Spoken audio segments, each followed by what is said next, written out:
Well, my name is Biz Stone, and I'm the co-founder of Twitter Incorporated, which is a small startup in San Francisco, which is where we are right now. And we're here in a loft in the Soma neighborhood, and we're about 35 or 36 employees, I think, as of this week. So that's where we're at. Okay, and what is Twitter? Twitter is, I've described it sort of as the messaging system we didn't know we needed until we had. I think of it hopefully as sort of kind of a favorable mutation in the evolution of communication for people.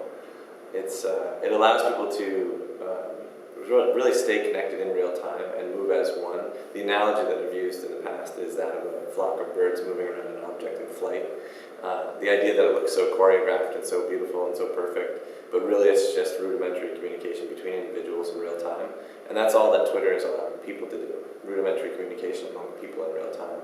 And the result of that is these amazing things, these people helping each other during and after an earthquake, or during a fuel shortage in Atlanta, or suddenly raising a lot of money for a certain cause in one night.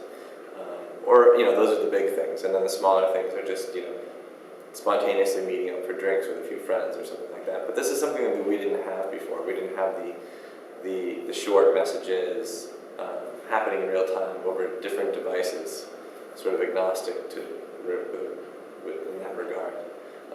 And that has enabled us to basically communicate in a way that we hadn't been able to do before. And then on top of all that, we're able to search all these messages, which brings in sort of a whole new, different angle of interestingness to the system. When we got started, we thought maybe this was a little too conceptual. We liked the idea a lot, but it was such a simple idea. Yeah, you just you send a short message to Twitter, and then Twitter sends the message to anyone that cares to receive it. And is that interesting? Will a lot of people like that? And we liked the sound of it, so we built it in order to sort of prove to ourselves that we would like it, and we did. And it was funny because even in the beginning, some engineers, friends of ours that we wanted them to help us with Twitter, they were thinking, it's a little too simple. Like, wouldn't it be more interesting if there were video or audio or something that would make it more challenging? And the funny thing is that, of course, the challenge came later when the system began to grow. And the other challenge was really was keeping that ethos of simplicity and saying, no, this is really all it's going to do. We certainly didn't foresee all the wonderful different use cases. We noticed early on, even sort of in the prototype stages, that we would, during something like an earthquake or another urgent event, the first thing we would do is we would reach for our phones to Twitter. And we would think about that afterwards, like, why do we reach for our Twitter? Of all things to do in an earthquake, you're supposed to run under the door or whatever. And you kind of realize afterwards that, in one shot, in one text message, you at once tell everyone who cares about you that you're okay. When you read the text messages as they come in, you see sort of the extent of the earthquake, and you see that everyone else is okay. And you get kind of, some people are joking about it, whatever, it wasn't a big deal.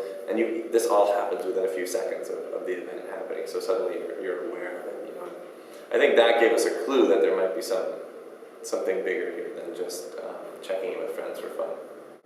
Over the last 10 years or so, it seems that people have been moving a lot of their communication to a public format, away from email and IM, which is just one-to-one, or occasionally one to a few, and into a realm where they're using social networking or blogging, or Twitter or Flickr or photo shares, to move a lot of their communication into a realm that's public, where anyone can participate and see what they're up to and see what they're doing.